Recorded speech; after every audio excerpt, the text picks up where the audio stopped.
আসসালামু আলাইকুম। মায়ের হাতের রান্না আপনাদের স্বাগতম জানাচ্ছি। সবাই নিশ্চয়ই ভালো আছেন। আজকে আপনাদের জন্য খুব মজাদার একটি রেসিপি নিয়ে চলে আসলাম।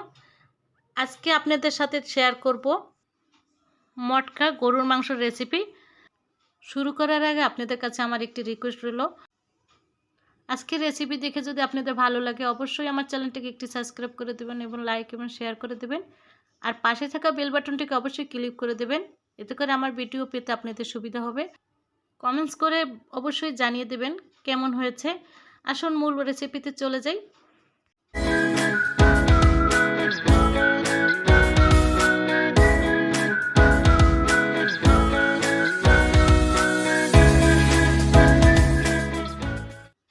এখানে আমি গরুর মাংস নিয়েছি, পিস পিস করে কেটে নিয়েছি আর খুব ভালোভাবে ধোলাই করে নিয়েছি।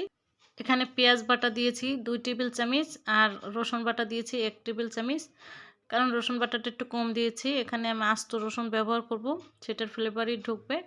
আর পেঁয়াজ কুচি দিয়ে দিচ্ছি।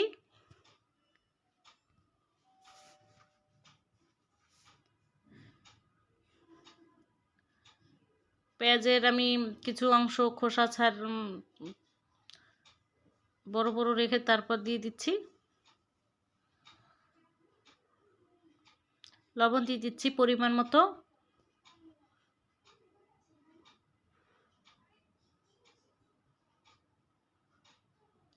মরিচের গুঁড়ো দিয়ে দিচ্ছি 2 টেবিল চামচ মরিচের গুঁড়ো দিয়ে দিচ্ছি। হলুদের গুঁড়ো দিয়ে দিচ্ছি 1.5 টেবিল চামচ হলুদের গুঁড়ো দিয়েছি। এখানে দারচিনি এলাচের ফেটে তারপর দিয়েছি। আর সরিষার তেল দিয়ে দিচ্ছি। এই সরিষার তেলটি কিন্তু একদম আগুনে ফুটিয়ে তারপর ধোঁয়া বের করে সেই সরিষার তেলটাই দিয়ে দিতে হবে। এটাকে ভালোভাবে গরম করে ফুটিয়ে নিতে হবে সরিষার তেলটি। এখন আমি হাঁড়িতে আরও কিছু সরিষার তেল দিয়ে দিচ্ছি।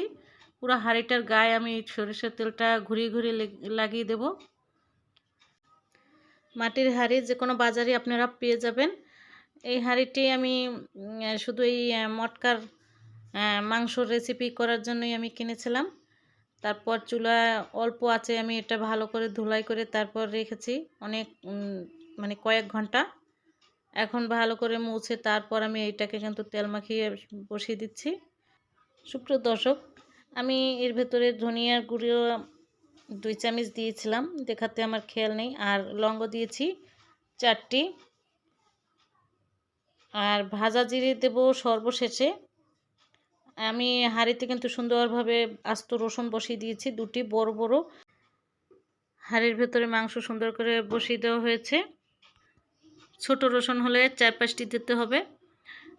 এখন সুন্দর করে আমি দিয়ে সাজিয়ে দিচ্ছি। আর সামান্য পরিমাণ একটু ঝোল দিয়ে দিচ্ছি পানি।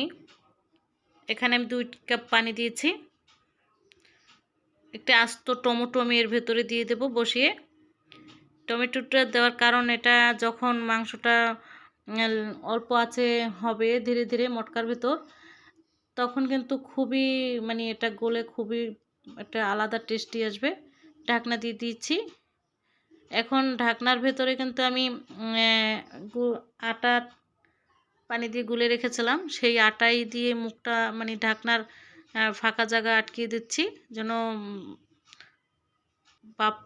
ভাপ না বের হয়ে যায়।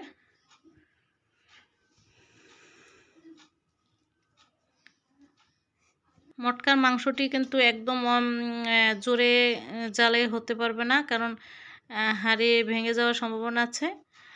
এখন আমি কিন্তু সুন্দরভাবে লাগিয়ে দিয়েছি, মানে কোনো ফাঁকা নেই, সব ফাঁকাটাই আমি আটকে দিয়েছি।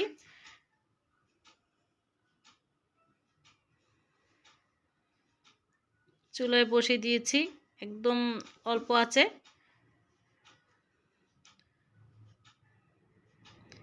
এখানে আমি 30 থেকে 40 মিনিটের ভেতরে আমার মটকার মাংস হয়ে যাবে। 20 মিনিট হয়ে গেছে। 20 মিনিট পর আমি মাংসটা একটু নেড়ে দেব। আপনারা একটু ভালোভাবে দেখে নেন, ঝুলিয়ে তারপর এটাকে সুন্দরভাবে নিচের মাংসটা উপরের দিকে উঠে আসবে, এরকম করে দিলে। এটা কিন্তু আমি একবার আপনাদের দেখালাম, এরকম আমি 3বারের মতো করব, 3বার বা 4বার এরকম করব।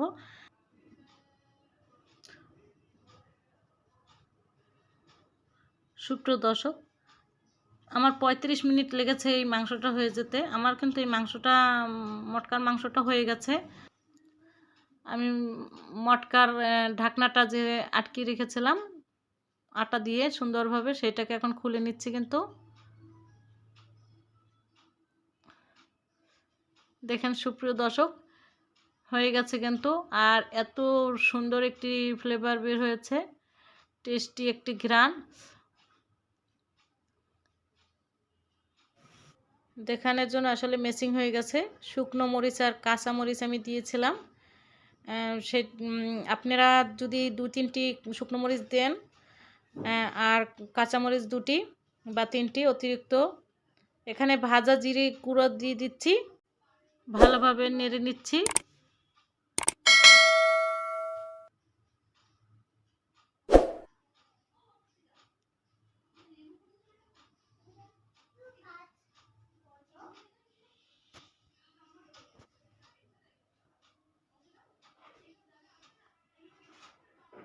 এখন আমি একটি বাটিতে সুন্দরভাবে ডেকোরেশন করব।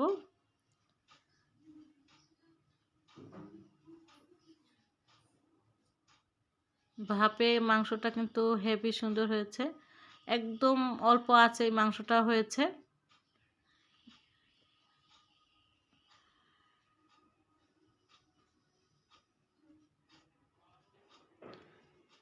আমি একটু বাটিতে নিয়ে নিচ্ছি।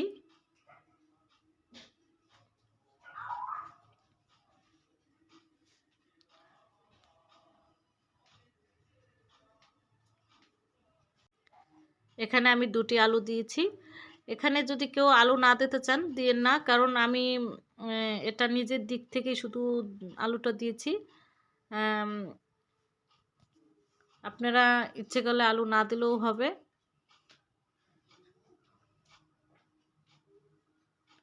সুপ্রিয় দর্শক, আপনারা অবশ্যই বাসায় বানিয়ে খেয়ে দেখবেন একবার যে কতটা টেস্টি হয়েছে। সুপ্রিয় দর্শক, আপনাদের এই রেসিপি যদি ভালো লাগে অবশ্যই আমাকে কমেন্টস করে জানাবেন।